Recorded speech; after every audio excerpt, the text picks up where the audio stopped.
Assalamualaikum warahmatullahi wabarakatuh. Perkenalkan, nama saya Nofrita Abdullah Reski dari kelas 1B jurusan Tadris IPS Fakultas Tarbiyah dan Keguruan.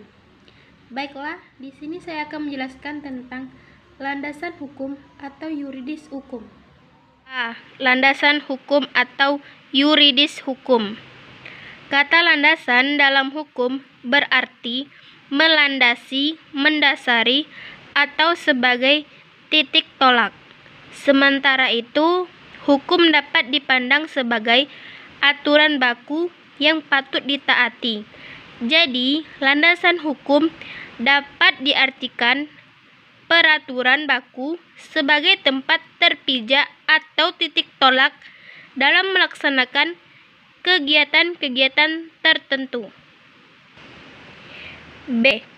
Pendidikan menurut Undang-Undang Dasar 1945.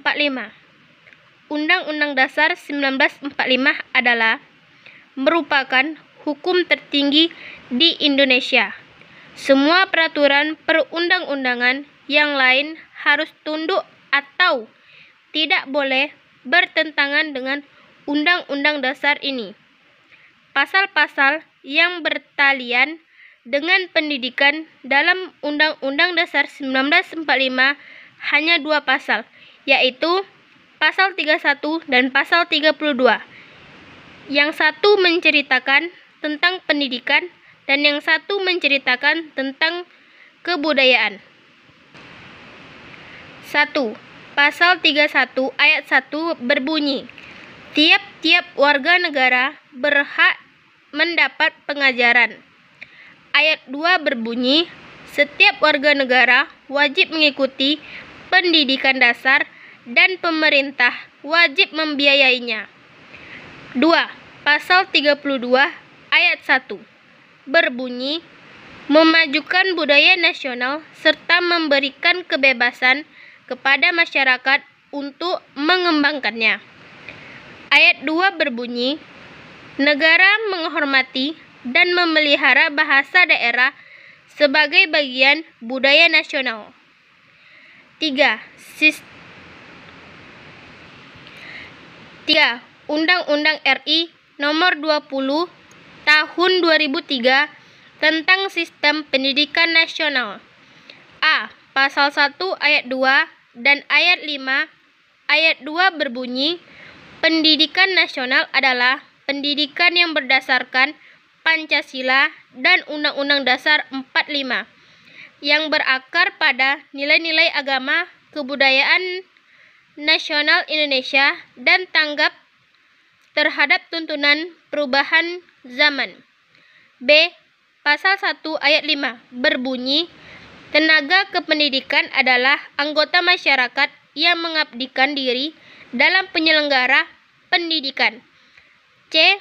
Pasal 5 Undang-Undang Pendidikan kita bermakna, setiap warga negara berhak atas kesempatan yang sama untuk memperoleh pendidikan yang bermutu, baik bagi mereka yang berlainan fisik di daerah terpencil maupun cerdas atau berbakat khusus yang bisa berlangsung sepanjang hayat.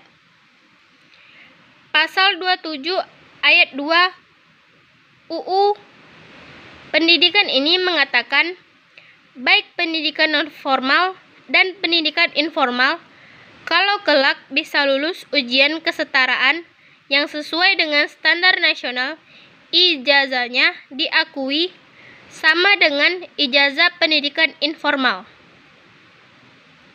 Jalur pendidikan formal terdiri dari pendidikan umum, pendidikan kejuruan. Pasal 27 ayat 2 Undang-Undang Pendidikan ini mengatakan bahwa pendidikan non formal dan pendidikan informal kalau kelak bisa lulus ujian kesetaraan yang sesuai dengan standar nasional, ijazahnya diakui sama dengan ijazah pendidikan formal. Jalur pendidikan formal terdiri dari pendidikan umum, pendidikan kejuruan, pendidikan khusus, dan pendidikan keagamaan, pendidikan akademik, serta pendidikan profesional. Pasal 15. Pasal 20 menyebutkan bahwa sekolah tinggi, institut, dan universitas menyelenggarakan pendidikan akademik atau profesional. Sementara itu, akademik dan politeknik menyelenggarakan pendidikan profesional.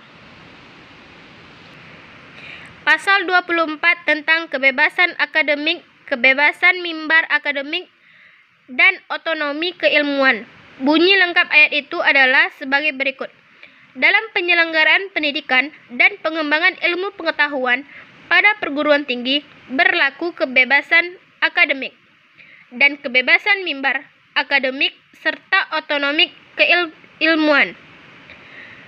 Ketiga ketentuan ini berlaku bagi aktivitas akademik, yaitu para dosen dan mahasiswa. Baiklah, hanya itu yang dapat saya sampaikan. Lebih dan kurang saya mohon maaf.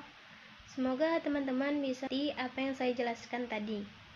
Assalamualaikum warahmatullahi wabarakatuh.